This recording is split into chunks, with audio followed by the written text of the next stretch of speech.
So మనకు group 8 matches fix అయిపోయింది.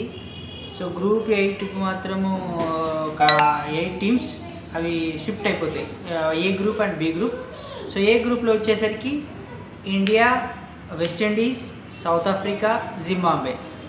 Same group బికి వచ్చేసరికి Sri Lanka, Pakistan, New Zealand, England. So each team అనేది 3 గేమ్స్ ఆడాలి, ఒక్కొక్క టీంతో ఒక్కొక్క మ్యాచ్. సో ఇండియా వచ్చేసి సౌత్ ఆఫ్రికాతో ఆడాలి, జింబాబ్వేతో ఆడాలి, వెస్టిండీస్తో. సో ఈ 3 మ్యాచెస్ అనేది కూడా టగ్ ఆఫ్ వార్ టీమ్స్ కాబట్టి మ్యాక్సిమం 2 మ్యాచెస్లో గుడ్ మార్జిన్తో గెలిస్తే హోప్ ఫర్ సెమీఫైనల్స్. సో సెమీఫైనల్లో ఒక మ్యాచ్. సో ఇప్పుడు మన ప్రస్తుతానికి లీగ్ మ్యాచెస్లో 4 మ్యాచెస్ అయిపోయింది ఈ రోజుతో. సో సూపర్ 8లో we have to play 3 matches. So ఈ రోజు ప్రస్తుతానికి ఈ రోజు అయిన మ్యాచ్లను చూస్తే మన ప్రిడిక్షన్ ప్రకారం ఒక పాకిస్తాన్తో నమీబియా గెలుస్తుందని అనుకున్నాము, but it is not favour to Namibia. But opener ఆడాడు చూడండి, యాక్చువల్గా అతను ఆడకపోయి ఉంటే ఈరోజు పాకిస్తాన్ పరిస్థితి చాలా ఘోరంగా ఉంటుండే. But he played very very very well. అతను 100 చేయడం వల్ల మ్యాచ్ మాత్రం ఒక రేంజ్లో వచ్చింది. ఇన్ బిట్వీన్ మధ్యలో బాబర్ అజామ్ కూడా బ్యాటింగ్ రాలేదు. ఆ టైంలో డగ్అవుట్లో కొద్దిగా గొడవైనట్టు కూడా అనిపించింది కెప్టెన్ అగా ప్లస్ హుసేన్ మధ్యలో, కోచ్కి మధ్యలో. డిసప్పాయింటెడ్ ఉన్నది, ఎందుకంటే కంటిన్యూస్ వికెట్లు పడ్డాయి. But well played Pakistan. They are enter into super 8 with their efforts. So ఈరోజు ఆ మ్యాచ్లో ఈ పాకిస్తాన్ ఎంత గట్టిగా ఆడిందో ఇలా ఇండియా కూడా అంత దారుణంగా ఆడింది.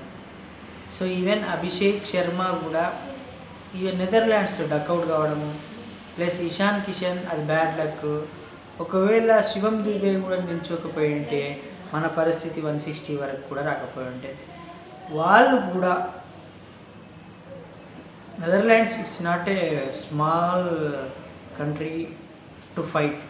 వాళ్ళు కూడా చాలా అద్భుతంగా ఆడారు.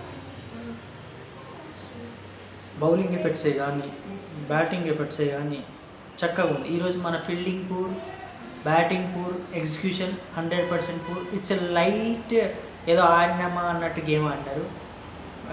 అట్లా ఆడితే కంపల్సరీగా సౌత్ ఆఫ్రికాతో నెక్స్ట్ గేమ్ సండే నాడు ఓడిపోతుంది. Should not play like that. Spirit ఎవరితో ఆడుతున్నా సరే సేమ్ గేమ్ ఆడాలి. మేబీ కుల్దీప్ విషయంలో నాకు తెలిసి పాలిటిక్స్ అయింది అనుకుంటున్నాను. Last time Surya Kumar Yadav plus Hardik Pandya catch miss అయినందుకు ఏదో కొద్దిగా గిల్ట్గా ఫీల్ అయిపోయి ఏదో మాటని వింటారు. ప్లస్ అతను కూడా హార్ష్గా తీసుకుంటాడు కుల్దీప్.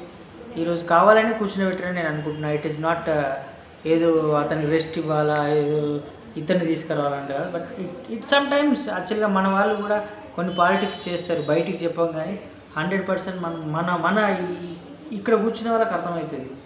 సడన్గా ఒక ప్లేయర్ తీసుకొచ్చేసి ఇంకో ప్లేయర్ తీసుకొస్తే ఆయన బౌలింగ్ కూడా ఏం బల్లే కదా.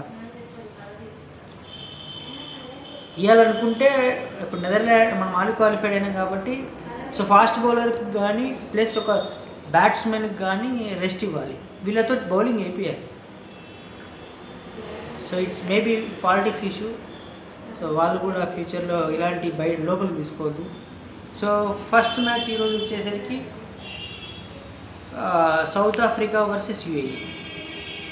సో యూఏఈ ఆల్అవుట్ కాలేదు, బట్ 120-130 పెద్ద స్కోర్ కాదు ఫర్ సౌత్ ఆఫ్రికాకు.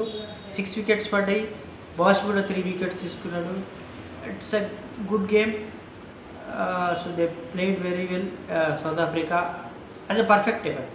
వాళ్ళ batting, bowling as well as so team effort.